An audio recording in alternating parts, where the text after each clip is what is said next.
More in the way of rounds of snow and bitterly cold temperatures. I'm tracking the latest snowfall forecast just ahead. It was like his face was all burned and his hands were all burned. A man rushed to the hospital after a fire that badly damaged a Lexington self-storage facility. What witnesses told us they saw and heard. WKYT investigates why are some Kentucky doctors going outside of their home counties to prescribe the treatment drug Suboxone.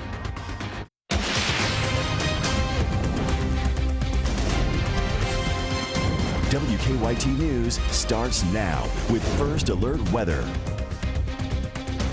Good evening. No doubt about it. Winter has returned here to the Bluegrass. Snow is falling across much of the state tonight, and it's expected to add up as the week goes on. It is a WKYT First Alert Severe Weather Day. Here is a time-lapse look now. We don't have that. We'll try to get that to you of that snow, but it was falling hard in Lexington earlier today. We begin tonight with Chief Meteorologist Chris Bailey. He shows us what he is tracking on the First Alert Defender, and we don't have to show you that video, but it was putting it down. You know what? That's exactly right. It is still putting it down out there. To heck with the time lapse. Let's go live. Show you what is going on here at the station right now. Hamburg Pavilion, again, somewhere in the distance, another burst of moderate to heavy snow falling right now across the downtown Lexington area. Everything is coated in a blanket of white yet again. Right now, that temperature is down to freezing. That's what we said, obviously, to watch for now to start to get some of those slick spots to develop on area roads. Feels like it is 22. Winds are gusting up 15 to 20 miles per hour at times. And again, snow coming down at a pretty good pace. Seeing these rounds of snow showers and squalls that will just keep on doing their thing all evening long and then through tonight. So you'll get a heavy burst of snow, then all of a sudden for a few hours it may lighten up. You get a few flurries,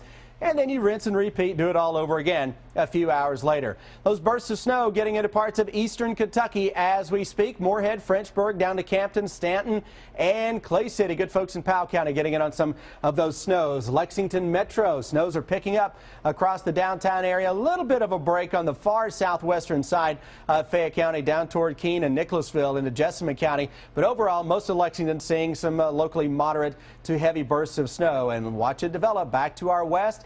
How about a trip southbound on 75? Richmond, Berea, London, East Bernstadt, snow. Campbellsville down into Adair County. It's snowing. And to the northwest we go on that strong northwesterly wind, seeing more rounds of snow coming into town with a winter weather advisory that is out for the entire region. Temperature map, very critical right now. Where we are, 32 or below, Lexington Metro and west.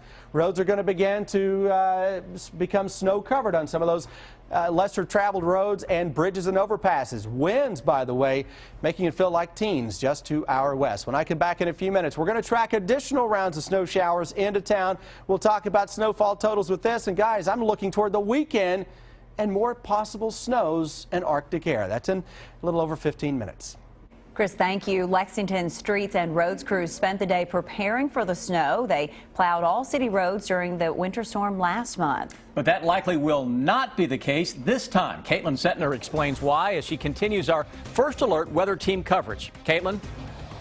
I'm standing here along News Circle near Winchester Road where the snow is coming down and evening traffic is starting to pick up. If we look at the roads now, they're a little bit wet. Traffic is moving along okay, though. Now, in the event road conditions worsen throughout the evening, the city of Lexington is ready to plow.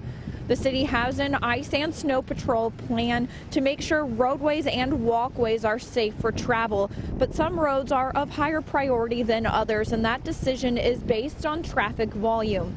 Lexington roadways are ranked 1 through 4, 1 being the highest priority for snow removal.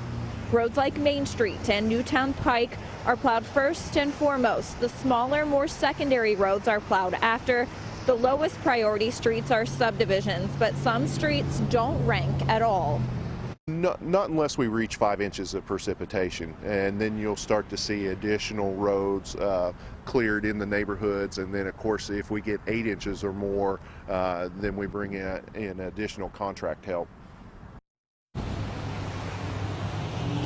Lexington officials say all ranked roads should be clear within 1 day after the end of a snow event. Live in Lexington, Caitlin Settner, WKYT. Caitlin, thank you. If you want to find out if your street that you live on is ranked, just go to WKYT.com. We have a link to a map which highlights Lexington's ranked streets and roads.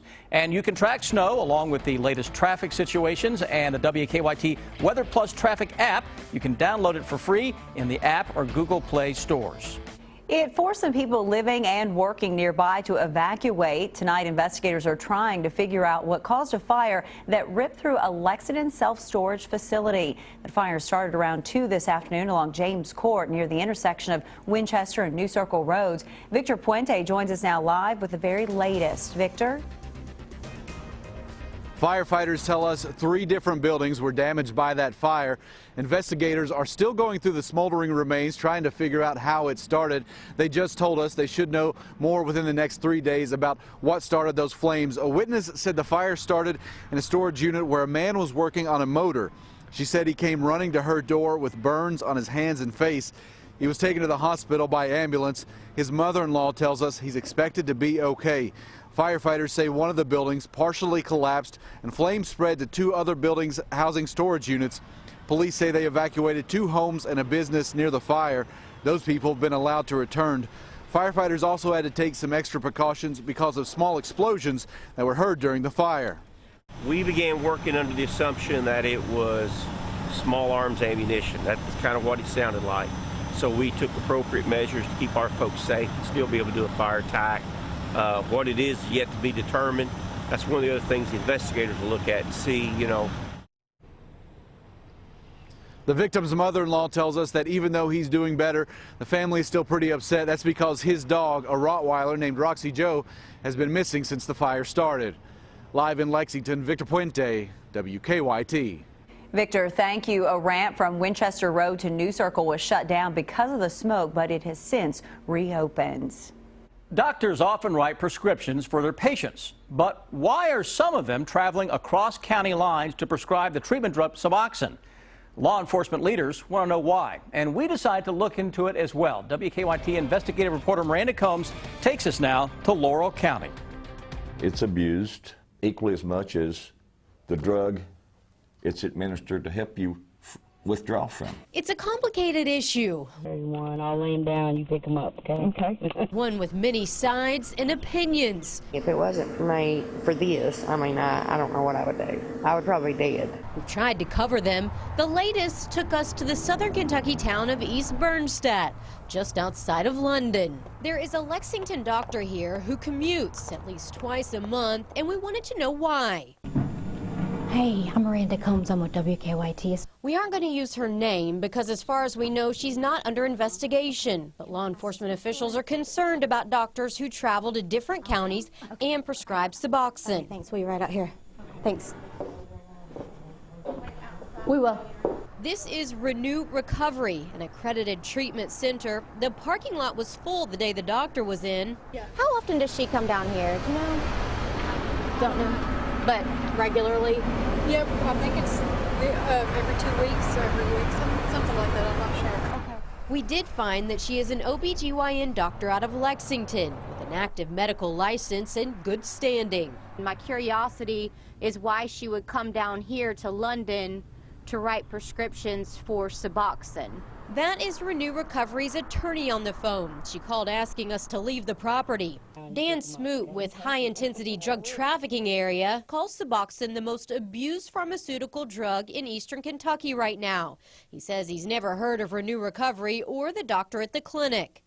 We've seen it before, and my hopes is that she's traveling and she's running the facility as it should be with urine checks and counseling and these types of things. He says it comes down to 2 things: money. There's no doubt there's a lot of profit in these clinics. I know nothing about this particular clinic, but one has to believe when you see doctors travel fairly great distances that profit is a motive. And he points to poor regulations. There's no question with the way the regulations are set up now that both sides can potentially abuse the situation at Suboxone clinics.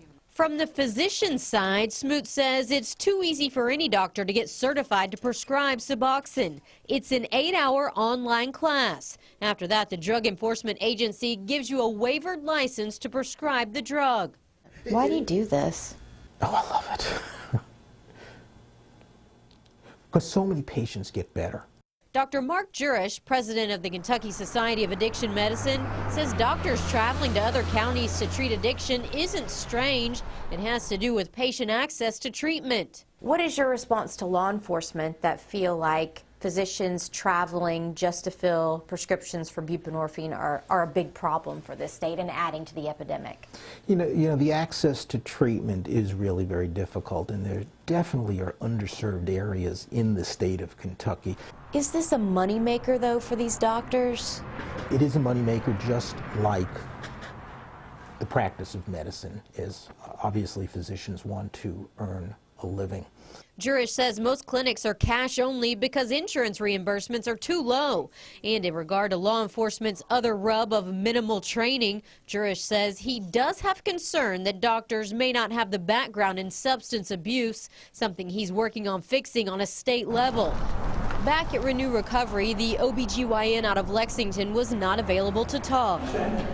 She's currently seeing patients. Okay. And we have a whole list of people. But if you want to leave your contact information, okay, we'll get with you. Okay. Her attorney did sit down with us twice. In a second sit down, he says his client's traveling has nothing to do with money. It would seem to me just the opposite, because you would think that you would want to have the best physicians at the best clinics. And if they have to travel to make that happen, so be it.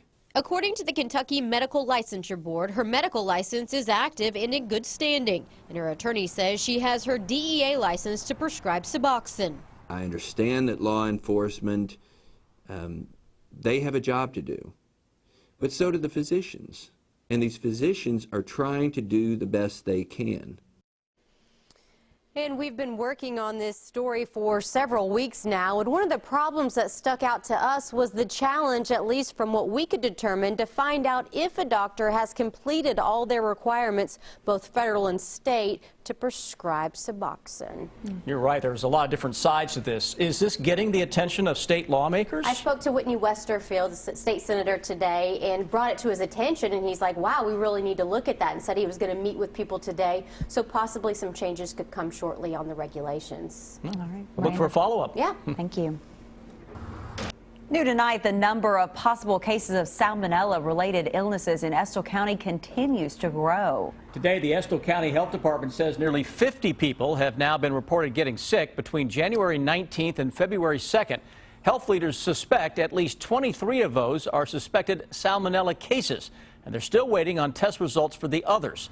Health leaders say that one restaurant has voluntarily closed so investigators can do additional testing there, but they will not release the name of the business. They do say the restaurant did not have any food handling violations.